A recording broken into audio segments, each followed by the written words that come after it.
Bonjour, monsieur Komoyego. Bonjour.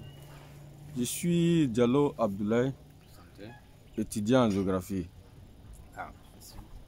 J'envisage dans le domaine de l'agriculture et de l'élevage. Ok. J'aimerais bien savoir, est-ce que notre système d'agriculture pouvait prendre en charge la jeunesse actuelle burkinabé à s'auto-suffire, à créer des emplois pour la jeunesse? Ok. Merci beaucoup, monsieur Diallo. Merci, très cher étudiant en géographie. Merci. Merci pour cette question. Comme si bien dit, je me nomme Komboyego Lévi. Je vais tenter de vous répondre à la préoccupation que vous avez posée. Peut-être je ne suis pas le mieux placé, l'habilité, j'allais le dire, capable de vous apporter des réponses encore plus intéressantes. Mais je tenterai de contribuer à des réponses et que certains qui ont encore aussi des réponses par rapport à ça, qui peuvent vous orienter davantage, pourront toujours vous répondre, pourront toujours vous accompagner. Voilà. Félicitations. D'abord, la première des choses que j'allais dire. Merci. Félicitations d'avoir posé cette question. C'est vrai qu'aujourd'hui, l'agriculture, le domaine de l'agro-silvopastorale dans la sous-région, particulièrement au Burkina Faso, c'est entre guillemets comme la mode, hein, tout le monde est en train de, voilà, on dit je veux faire l'agriculture, ouais. Oh, c'est un peu ça. Mais il y a combien encore voilà, qui se posent une question, voilà, qui se posent cette question pour quand même avoir des éléments de réponse, pour encore améliorer son engagement, sa conviction et sa passion en quelque part. Donc je dirais félicitations, merci. Ok, bon, si j'analyse un peu votre question, vous faites allusion un peu à notre système agricole au Burkina Faso, notre modèle agricole au Burkina Faso, peut-être notre niveau d'investissement agricole au Burkina Faso, ou à la limite notre politique agricole au Burkina Faso. Vous doutez, en tout cas vous avez des inquiétudes qui vous amènent à poser la question, est-ce que vraiment on peut compter ce modèle agricole-là pour inspirer, vraiment se lancer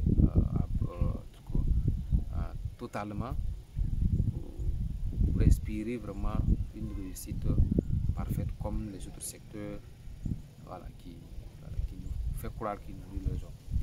Donc, je pense que c'est une inquiétude qui est fondée, qui est bien fondée. Mais laissez-moi vous dire qu'en réalité, moi, je ne poserai pas la question comme ça. Moi, je dirais que ce n'est pas une question de s'inquiéter sur ce qui est là actuellement. C'est une question de dire qu'est-ce que je peux apporter à ce secteur agricole qui peine à démarrer là en tant qu'étudiant, en tant que quelqu'un qui allait étudier. Quelle est ma part pour que cette agriculture-là prenne vraiment la voie du secteur qui va convoiter la jeunesse, du secteur qui va attirer l'attention des investisseurs. Qu'est-ce que moi je peux contribuer? Ce n'est pas de critiquer ou bien de ne pas reconnaître les efforts faits par nos doyens jusqu'à ce stade, si c'est bien jusqu'à ce stade. C'est comme on l'a si bien dit, chaque génération a une pyramide à construire. La génération passée ou la génération qui dirige actuellement ont fait de leur mieux pour contribuer selon leurs compétences techniques, selon leurs compétences financières, pour que vous voyez ce qui est là et dit c'est bon ou c'est pas bon. Oui, la chose n'est pas là. Et c'est de vraiment dire, moi qui est allé à l'école, voilà, est-ce que moi, qu'est-ce que je peux apporter? Parce qu'aujourd'hui, vous avez tendance à comparer avec les pays occidentaux où leur technique agricole, leur secteur agro-silvopastorale est un secteur qui n'a presque pas rien à dire encore. C'est vraiment ça nourrit son homme, ça répond catégoriquement aux besoins entrepreneuriaux. Le business agro-silvopastoraux est vraiment bien fondé. Mais ils ne sont pas arrivés à ça par un bâton magique ou par un clic ou un miracle. Ils sont arrivés à ça par le travail, par l'engagement de la jeunesse, par l'apport, par l'innovation, par un système rigoureux et bien clair, et un engagement, et une conviction bien claire. Moi, je pense que c'est vrai que c'est le bon Dieu qui améliore ce que nous pensons pour que ce soit vrai, mais il n'a pas été l'élément qui est descendu de lui-même en Occident et transformer le secteur pour eux. C'est les hommes de ce secteur-là qui l'ont transformé. Voilà. Aujourd'hui, qu'est-ce que la jeunesse vraiment, au lieu de courir venir parce que il y a les projets qui ouvrent les portes vers là, il y a la politique actuelle du gouvernement burkinabé qui est appréciée, qui est en train d'encourager le secteur, on court en train de venir. Non, la question est de savoir, on vient pour faire quoi? Qu'est-ce qu'on va apporter comme de façon intelligente pour accompagner le secteur là à devenir vraiment un secteur de base pour le développement. C'est ça qu'on en a besoin exactement. Il y a tous les moyens qui sont mis aujourd'hui, on pousse, on tourne le visage, on communique là-dessus, et le gouvernement actuel qui met tous ces moyens en œuvre. Qu'est-ce que nous, en jeunesse, qu'est-ce que nous faisons de ce qu'ils apportent comme amélioration? Moi, après avoir parlé beaucoup, je dirais que oui, on peut compter sur notre modèle. On peut compter sur notre modèle agricole, parce qu'en réalité, ce n'est pas le modèle, mais on a compté sur l'agriculture du Burkina Faso, parce qu'on a les terres les plus riches, j'allais le dire, on a un environnement favorable à toutes les techniques agricoles dans tout le monde entier. On a tous ces atouts, on a ces talents, on a ces intellectualités. Mais il suffit seulement de se lancer sérieusement dedans et cesser à comprendre. On n'est pas seulement faire l'agriculture, n'est pas forcément aller au champ. Ce n'est pas seulement cultiver du sorgho, du maïs et transformer le jus. Non, même la promotion, les questions que vous posez et puis on répond. S'asseoir et proposer des politiques de trucs par groupe, par secteur, par association fait partie du développement de ce secteur. L'engagement des petites formats fait partie de ce secteur-là. Je pense que c'est ce qui va nous amener à atteindre l'objectif recherché pour le truc. Vous savez que nous, on ne peut pas apprécier le secteur de l'agriculture burkinabé actuellement comme il se doit. Parce que bon, vous, les intellectuels, les élèves, les étudiants du moins qui, depuis longtemps, vous avez dit que bon, on vous avait effrayé effectivement en disant que non, si tu ne bosses pas, tu vas te retrouver sur la truc à cultiver. Effectivement, ceux qui n'ont pas pu franchir très tôt l'école se sont retrouvés à l'agriculture et puis ils cultivent, ils mangent. Voilà, nous autres là, on est là-bas, on cultive, on mange, on se débrouille avec ça. Ah, parce que c'est le secteur de 100 niveaux, selon vous.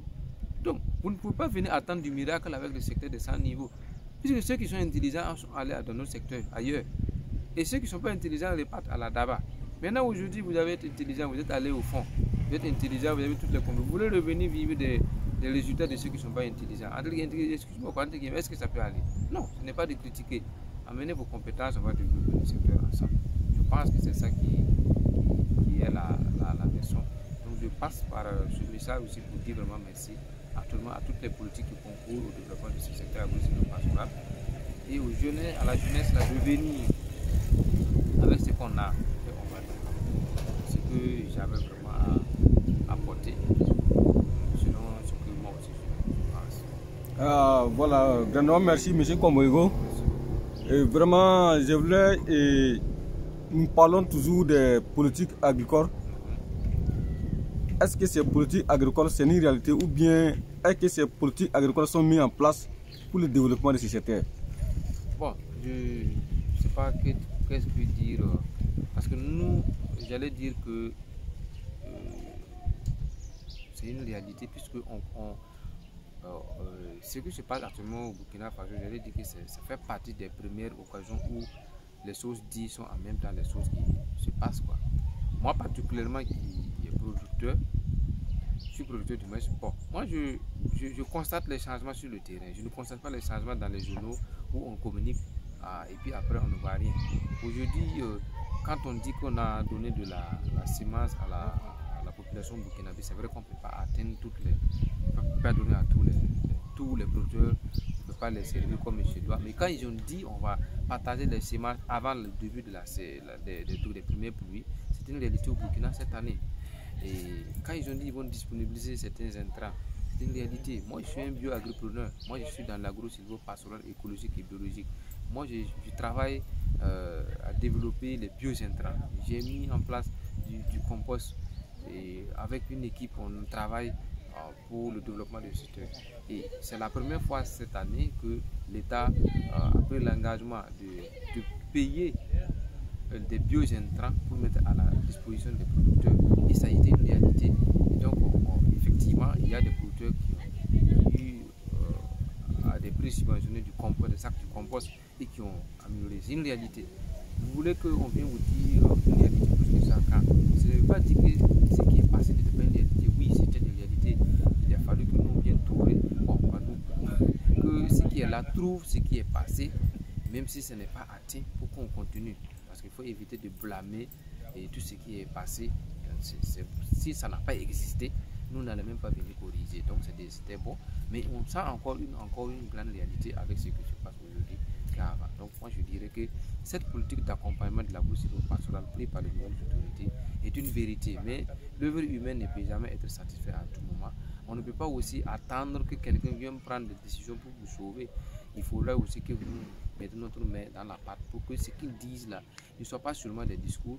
Et quand ils parlent, quand ils proposent, que ça se réalise aussi par vous, par eux. Eux, ils vont proposer, mais ils ne peuvent pas vraiment être au four et au moulin. C'est nous les acteurs terrain, c'est nous de mettre en pratique et c'est nous de les demander une redevabilité. Vous avez dit vous allez faire ça, on a commencé, on n'a pas terminé. Et ils vont dire, on a dit qu'on va faire ça, mais quelle était votre part?